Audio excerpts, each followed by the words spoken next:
eu sou a Andressa e esse é o canal Letras em Foco. Hoje nós vamos conversar um pouquinho sobre movimentos literários. Mas antes da gente começar essa nossa conversa de hoje, não se esquece de se inscrever aqui no canal, de deixar o seu like, comentar, para que a gente continue fazendo vídeos de interesse sobre literatura e tudo mais. Hoje nosso assunto é bem básico, né? Um dos primeiros assuntos que a gente remete. Eu já falei para vocês o que é literatura, né? No vídeo aqui, já vou deixar na descrição para que vocês assistam se vocês não assistiram. E agora a gente vai falar um pouquinho sobre períodos literários. Eles podem ser chamados de diversas formas, como movimentos literários, escolas literárias. E o que é isso, professora Andressa?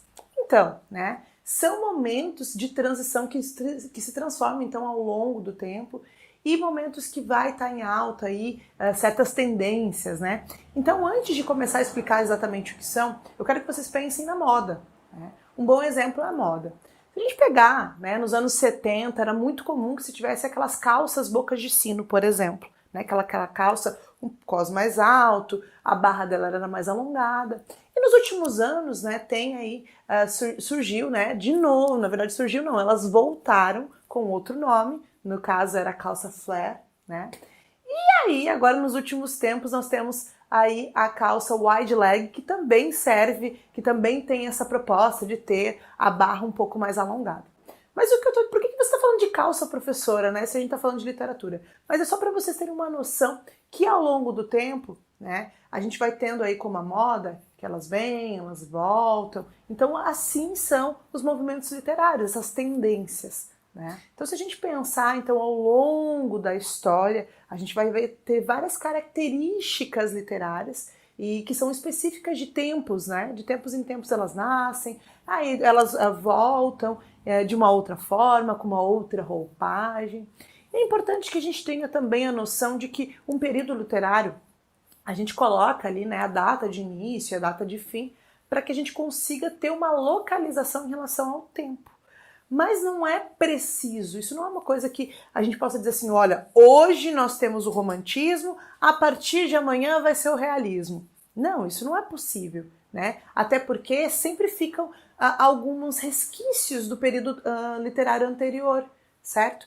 Então a gente vai perceber, por exemplo, quem começa a escrever o realismo, que de repente tem uma característica ainda um pouco romântica, ou ainda, né, quem escreve ali no romantismo, como já vai ter uma característica que está ali dizendo para nós que algo novo vai surgir, como por exemplo a gente pode citar o livro Senhora, do José de Alencar, que apesar de ser uma literatura considerada romântica, do período do romantismo, né, do romantismo, a gente já consegue perceber algumas estruturas que serão trabalhadas lá no realismo, certo? Então a gente nunca vai ter o início exato e o término exato. Ah, professora, mas tem as datas ali. A gente sabe que tem as datas, né?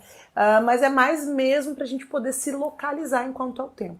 E é importante que a gente fale também que outro aspecto que faz, né, que um período nasça, na verdade, para que o outro, né, aí consequentemente morra, entre aspas, né, são lançamentos de livros, por exemplo, como aqui no Brasil nós temos as Memórias Póstumas de Brás Cubas, que vai ser a inauguração do realismo no Brasil. Em relação ao mundo, nós temos a Madame Bovary, do Gustave Flaubert, que inaugura o realismo para o mundo, né? Então são aí alguns exemplos. Semana de Arte Moderna, né, também, então não é só livros, né, mas podem ser aí alguns movimentos históricos e tudo mais.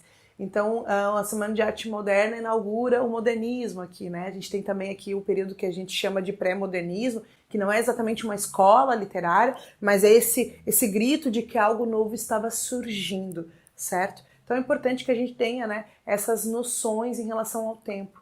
Então esses movimentos literários, eles são movimentos que envolvem a cultura, a arte, a filosofia como um todo, né? E agora falando do nosso povo aqui, né, da nossa cultura enquanto Brasil, a gente precisa lembrar que o Brasil enquanto país que foi colonizado, nós temos a nossa literatura a partir de 1500, né? Porém, antes disso já havia uma literatura em língua portuguesa, certo? lá em Portugal. Então nós tínhamos, né, existem 3 escolas literárias que nós não temos enquanto Brasil, mas se tem em língua portuguesa, que é o trovadorismo, então a primeira escola literária que se tem em língua portuguesa, certo? Depois vai ter o humanismo e o classicismo. Essas 3 escolas nós não temos enquanto literatura própria, né, aqui feita no Brasil. E aí a gente vai ter, quando né, os portugueses vêm aqui para o Brasil, uma literatura chamada de literatura de informação, ou melhor, o quinhentismo. Aí sim é o primeiro, né, o pontapé aí inicial da nossa literatura. Mas também não é produzida por brasileiros, certo? Por quê? Porque nós temos aqui como, por exemplo, a nossa certidão de nascimento, que é a Carta de Achamento do Brasil, do Pero Vaz de Caminha, que né, vai ser então essa obra, né, não é bem uma obra, mas sim um escrito inaugural desse período literário, certo? E aí depois nós vamos ter aqui o barroco, né, o arcadismo, e aí nós temos também uma escola que ficou muito conhecida, que é o romantismo, né, e aí a gente vai ter o uso da prosa, porque depois a gente vai falar um pouquinho sobre os gêneros literários específicos e também sobre cada período literário, e a gente vai ver que até então a gente escrevia muito em versos. O romantismo ele vem então para fazer aí a consolidação da escrita em prosa, certo? Depois do romantismo nós vamos ter o realismo, tá? O naturalismo, o simbolismo e o modernismo. Então essas escolas literárias, elas caracterizam, né, todo um período e a literatura ela está assim, ó, ela é amicíssima, quase gêmea da história, né? Então quando a gente estuda literatura, a gente está falando de história, certo? Então entender esses períodos literários, o que estava em voga, o que era tendência, como é que era a forma de escrita, também uma forma da gente se identificar enquanto nação, de entender a nossa história.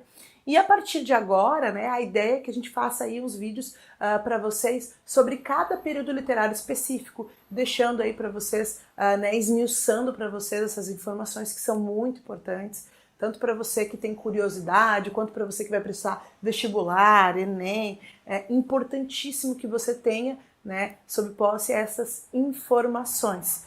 Então, se você tem interesse, se você é estudante, curioso, né, tem interesse de continuar, né, prosseguindo os seus estudos, não deixe de assistir os próximos vídeos, de se inscrever aqui no canal, para que você fique ligado, então, nas coisas que nós vamos lançar para vocês, certo? Um beijo!